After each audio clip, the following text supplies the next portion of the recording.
Bonjour peuple de Dieu, c'est le pasteur Jérémie, aussi connu sous le nom de pasteur Loïc. Nous voulons écouter la parole de Dieu pour la semaine, mais avant tout nous voulons commencer par une parole de prière.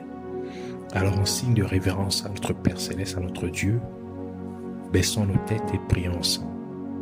Père éternel, Dieu de gloire, Dieu amour, Dieu fidèle, Dieu tout-puissant, seul et véritable Dieu, nous te louons, t'honorons, te glorifions, t'exaltons. Nous t'élevons, toi,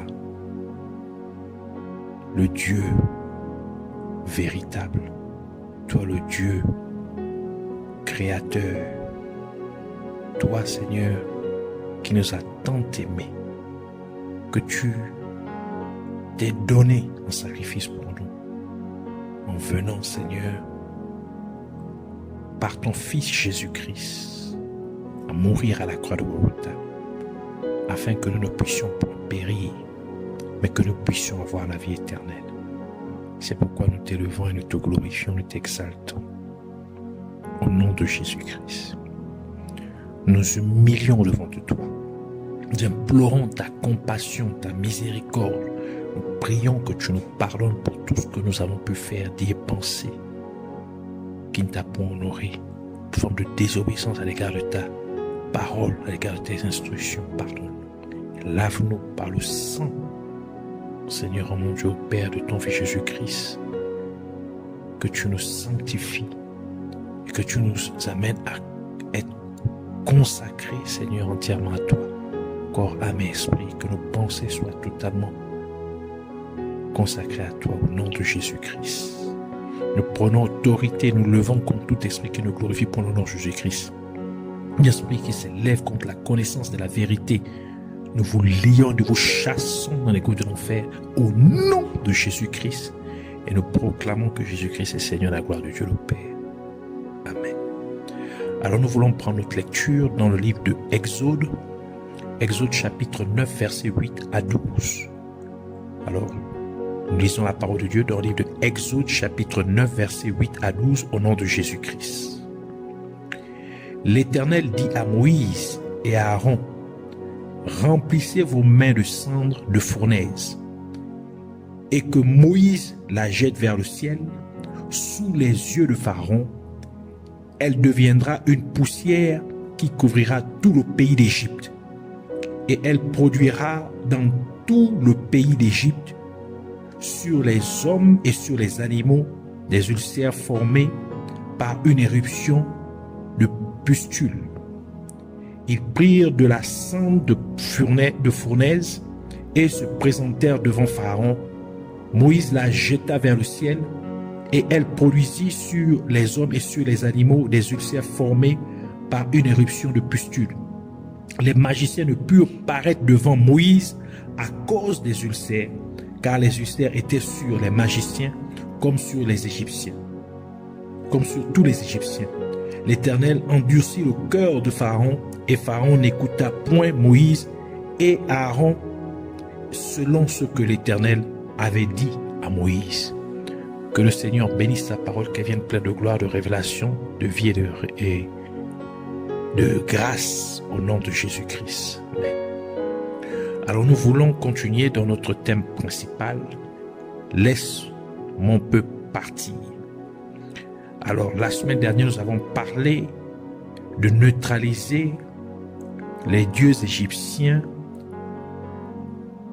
Hathor et Apis, qui les deux étaient représentés par, chacun représenté par un bovin.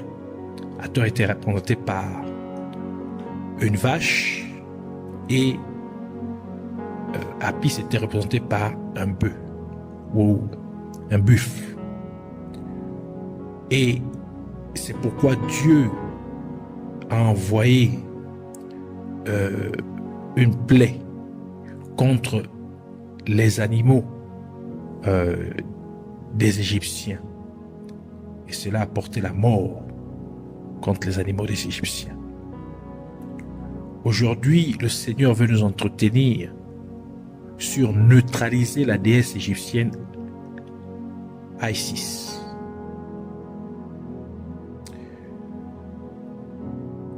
la 6e plaie des ulcères n'était pas seulement une punition contre les Égyptiens, mais c'était aussi un jugement contre la déesse égyptienne Isis, car elle était la déesse de la magie, de la sagesse, de la médecine, ou encore de la guérison. Isis avait de nombreuses autres facettes dans l'Égypte ancienne, car elle était également connue sous l'appellation de l'épouse et la déesse en deuil, alors qu'elle pleurait son frère et qui était aussi son mari, Osiris. Elle est aussi connue sous le nom de la déesse mère, telle qu'elle était généralement représentée par des images d'une femme tenant un enfant à la main, ou deux fois une femme allaitant un enfant. Cet enfant représentait son fils Horus. La déesse est aussi connue sous le titre ou l'appellation de la déesse de la royauté et la protection du royaume. Ou encore la déesse du ciel, car elle a reçu une position importante dans le ciel en raison de ses nombreux rôles. Elle est aussi connue sous l'appellation de la déesse universelle parce que les Égyptiens croyaient que sa sphère d'influence pouvait inclure tout le cosmos. Le nom Isis signifie trône. Et c'est pourquoi sa coiffure était un trône. En tant que personnification du trône, elle était une représentation importante du pouvoir du pharaon. Le pharaon était représenté comme son enfant qui était assis sur le trône qu'elle fournit. Les êtres humains ont été faits à partir de la poussière du sol, ainsi que les animaux, comme nous le dit Genèse chapitre 1 verset 24, qui dit: Dieu dit que la terre produise des animaux vivants selon leur espèce, du bétail, des reptiles et des animaux terrestres selon leur espèce. Et cela fut ainsi.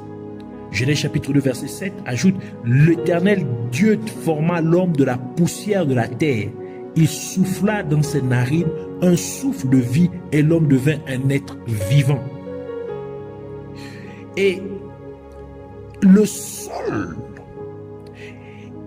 était censé être une bénédiction pour les êtres humains et pour les animaux, en produisant la nourriture qui leur était nécessaire, comme le Dieu l'avait ordonné dans Genèse chapitre 1 verset 29 à 30, qui dit: Et Dieu dit, voici je vous donne toute herbe portant de la semence et qui est à la surface de la terre, et tout arbre ayant en lui du fruit d'arbre et portant de la semence, ce sera votre nourriture.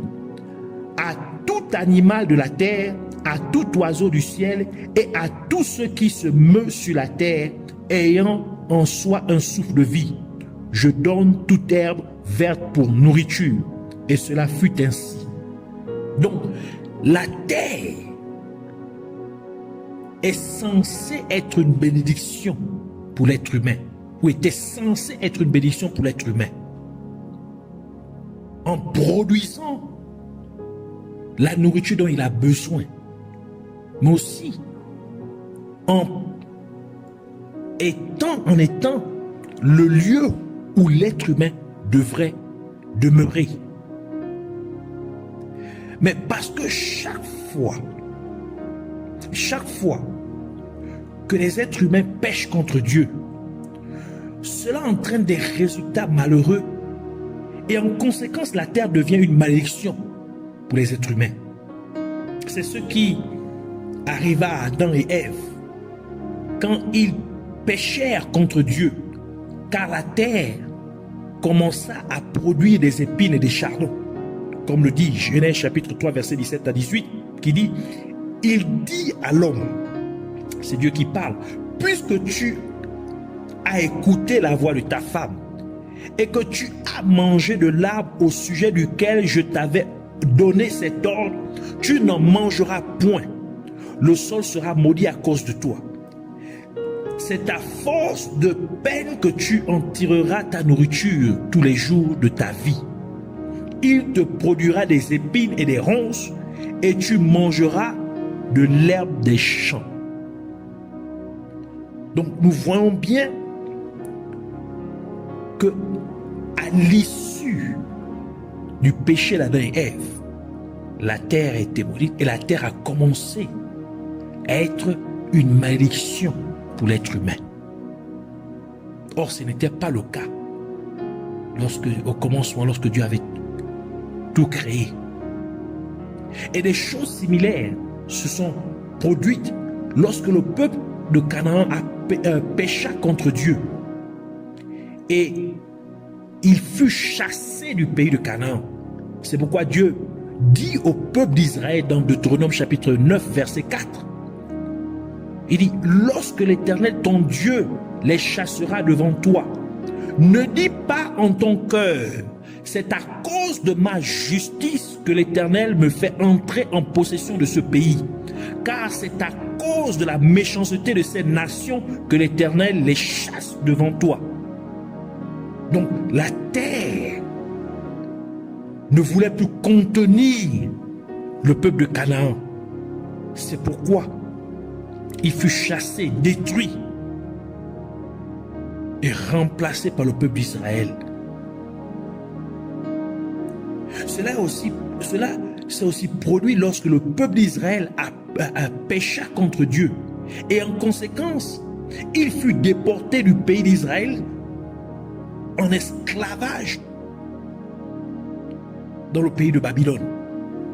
Jérémie chapitre 40 verset 1 à 3 qui dit, la parole qui fut adressée à Jérémie de la part de l'Éternel après que Nebuzaradan, chef des gardes, l'eut renvoyé de Rama.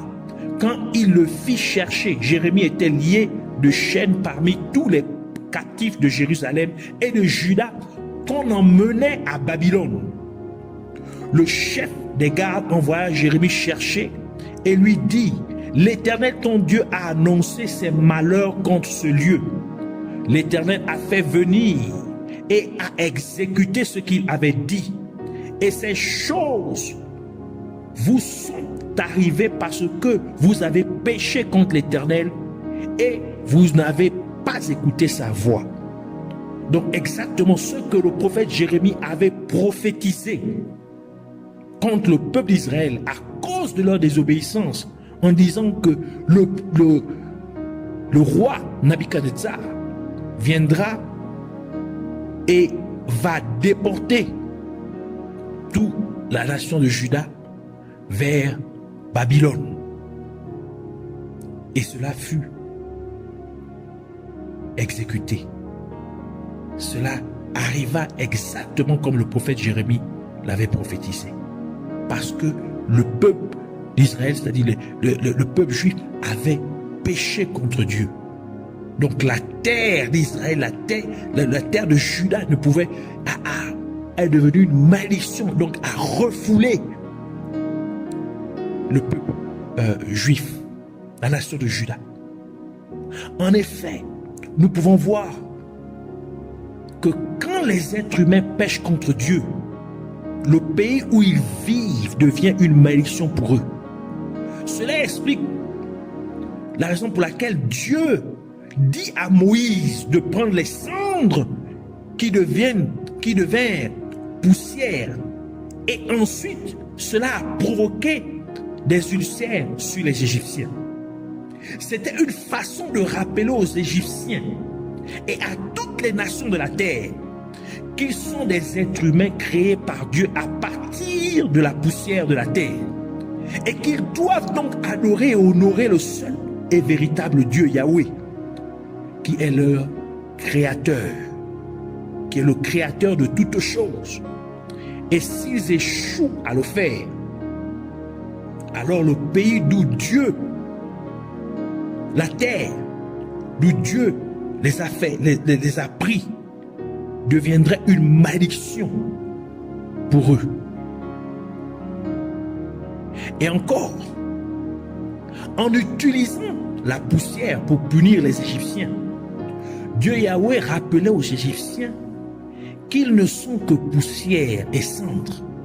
En d'autres termes, ils ne sont rien devant lui, le vrai Dieu créateur. Ils doivent donc le craindre. C'est pourquoi Abraham dit ce qui suit dans Genèse chapitre 18 verset 27, qui dit: et Abraham répondit et dit: voici, je te prie, j'ai osé parler au Seigneur, moi qui suis poussière et cendre. Donc Abraham avait cette crainte de Dieu. Il savait quelle était sa position. Il savait qu'il n'était rien devant Dieu. C'est pourquoi Dieu l'aimait beaucoup, au point qu'il fut appelé l'ami de Dieu. Et c'est la vraie signification du tout premier être vivant, ou être humain, du tout premier être humain, Adam. Car le nom Adam vient du mot hébreu Adama, qui signifie terre. Genèse chapitre 5 verset 1 à 2 qui dit: voici le livre de la postérité d'Adam. Lorsque Dieu créa l'homme, il le fit à la ressemblance de Dieu. Il les créa mâle et femelle et les bénit, et il appela leur nom Adam au jour qu'ils furent créés. Et c'était le moyen pour Dieu de rappeler à l'être humain, donc à Adam, d'où il l'a pris. Donc à partir de quoi il l'a fait, il a créé. C'est-à-dire qu'il a fait à partir de la poussière du sol, de la terre. Comme nous l'avons déjà lu dans Genèse chapitre 2 verset 7. Ainsi, en donnant le nom d'Adam au premier être humain, Dieu instruit chaque être humain à toujours être humble devant lui. C'est pourquoi le livre de Jacques dit, dans Jacques chapitre 4 verset 6 et verset 10, qui dit: il accorde au contraire une grâce plus excellente. C'est pourquoi l'écriture dit: Dieu résiste aux orgueilleux, mais il fait grâce aux humbles. Verset 10 qui dit: humiliez-vous devant le Seigneur et il vous élèvera. Le livre de Pierre ajoute dans 1 Pierre chapitre 5 verset 6 pour dire: humiliez-vous donc sous la puissante main de Dieu, afin qu'il vous élève au temps convenable. Ainsi, lorsque les êtres humains se rebellent contre Dieu en péchant, en d'autres termes, ils expriment une attitude arrogante, une attitude d'arrogance. Car lorsqu'une personne pêche, c'est une autre façon de dire à Dieu qu'elle n'a pas besoin de lui, qu'elle n'a pas besoin de Dieu. C'est pourquoi la personne désobéit aux instructions de Dieu. Car le péché est tout simplement la désobéissance au commandement de Dieu. Comme 1 Jean chapitre 3 verset 4 dit: quiconque pêche transgresse la loi, et le péché est la transgression de la loi, donc la désobéissance des commandements de Dieu. Ainsi, lorsqu'une personne commet un péché, elle refuse en fait de se soumettre à Dieu, son créateur, et en conséquence, le motif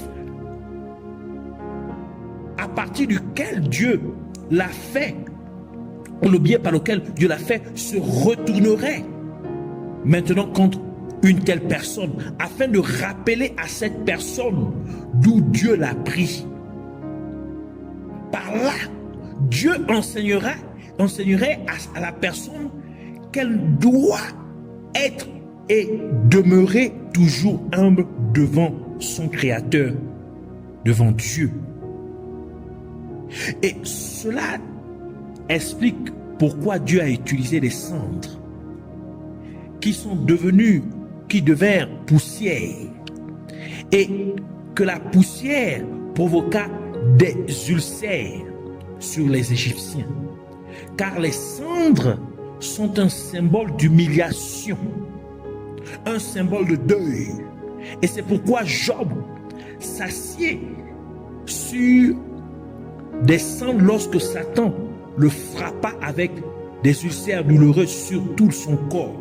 Job chapitre 2 verset 7 à 8 qui dit: et Satan se retira de devant la face de l'Éternel, puis il frappa Job d'un ulcère malin depuis la plante du pied jusqu'au sommet de la tête. Et Job prit un tesson pour se gratter et s'assit sur la cendre. Et les amis de Job furent également s'aspergèrent également de poussière sur leur tête, alors qu'ils venaient pleurer avec Job pour sympathiser de son affliction.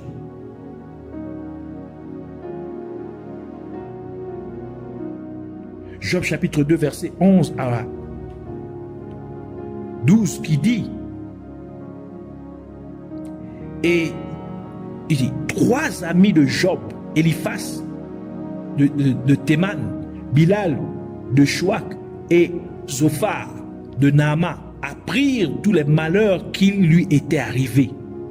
Ils se concertèrent et partirent chez eux pour aller le plaindre et le consoler. Ayant de loin porté les regards sur lui, ils ne le reconnurent pas, et ils élevèrent la voix et pleurèrent. Ils déchirèrent leurs manteaux et ils jetèrent de la poussière en l'air au-dessus de leur tête. Tamar, la fille du roi David, mit également des cendres sur sa tête en signe d'humiliation, après que son frère Absalom l'eut violé. 2 Samuel chapitre 13 verset 19 qui dit: Tamar répandit de la cendre sur la tête et déchira sa tunique bigarrée. Elle mit la main sur la tête et s'en alla en poussant des cris. Le prophète Daniel aussi fit la même chose, mettant des cendres sur lui lorsqu'il gêna